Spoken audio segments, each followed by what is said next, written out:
मैं एक डॉक्टर हूँ। कई दिन पहले की बात है, जब मैं ड्यूटी पर थी तो एक खुदकुशी का इमरजेंसी केस आया। खुदकुशी करने वाली एक लड़की थी जिसका नाम उमा था, और मैंने अपने 8 साल के करियर और गुजरी जिंदगी में पहली बार इतनी खूबसूरत लड़की देखी थी। उमा बेहोशी की हालत में थी। उसको अस्पताल पहुंचाने वाले उसके माँ बाप थे।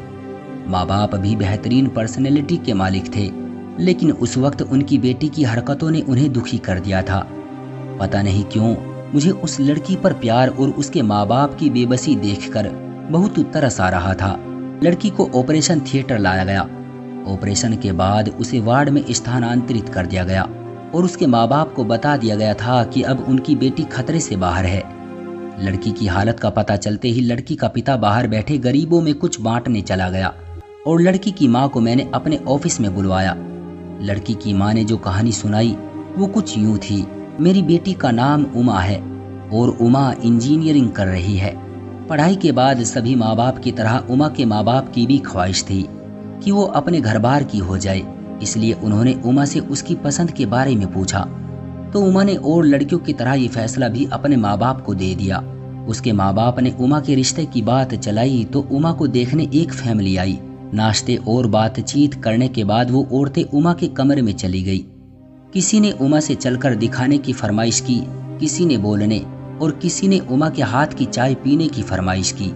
उसके बाद वो इजाजत लेकर चली गई, लेकिन लड़के वालों ने कुछ दिन बाद बिना कोई बात बताए ही रिश्ते से इनकार कर दिया। उमा को उस दिन जिंदगी में पहली बार रिजेक्ट किया गया था, मगर माँ बाप की तसल्ली ने उमा को हौसला दिया और एक बार फिर उमा को देखने के लिए एक और फैमिली आई। उन्होंने भी खाना खाने के बाद उमा के हाथ की चाय पीने की फरमाइश की और चाय के बाद इजाजत चाही। 3 दिन इंतजार में रखने के बाद ये कहकर इनकार कर दिया कि लड़की को मेहमानों की सेवा करनी नहीं आती, क्योंकि उसने लड़के की माँ को टेबल से उठाकर हाथ में चाय पेश नहीं की, बल्कि आम मेहमानों की तरह टेबल पर रख दी।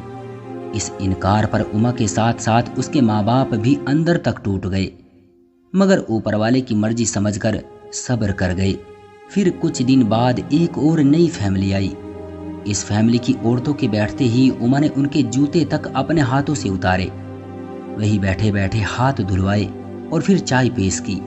इस फैमिली ने हफ्ते बाद ये कहते हुए इनकार कर दिया कि आपकी बेटी पर किसी बुरी आत्मा का साया है, वरना पहली बार घर आए मेहमान की इतनी सेवा कौन करता है।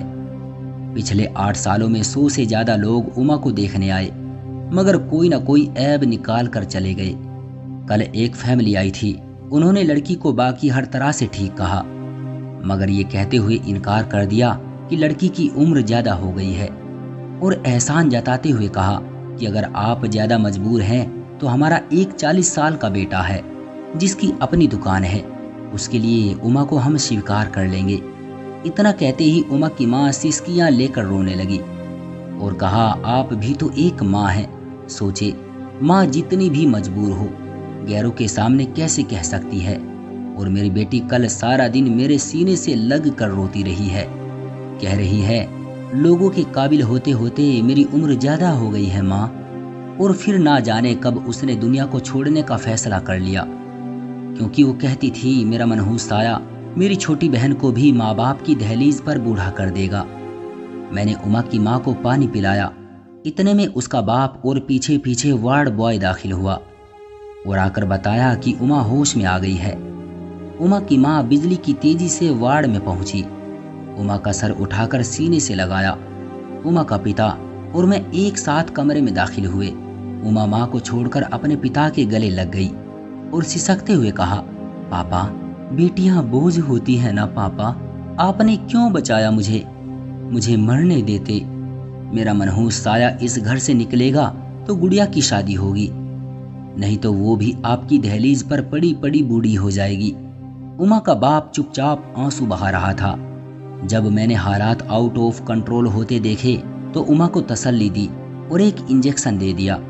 फिर उमा के माँ बाप को लेकर ऑफिस में आ गई और उनकी बेटियों को अपने दोनों भाइयों के लिए मांग लिया। उमा के माँ बाप की आंखें अचानक आंसू बरसाने लगी, लेकिन इस बार आंसू खुशी के थे। मेरे दोनों भाई डॉक्टर हैं।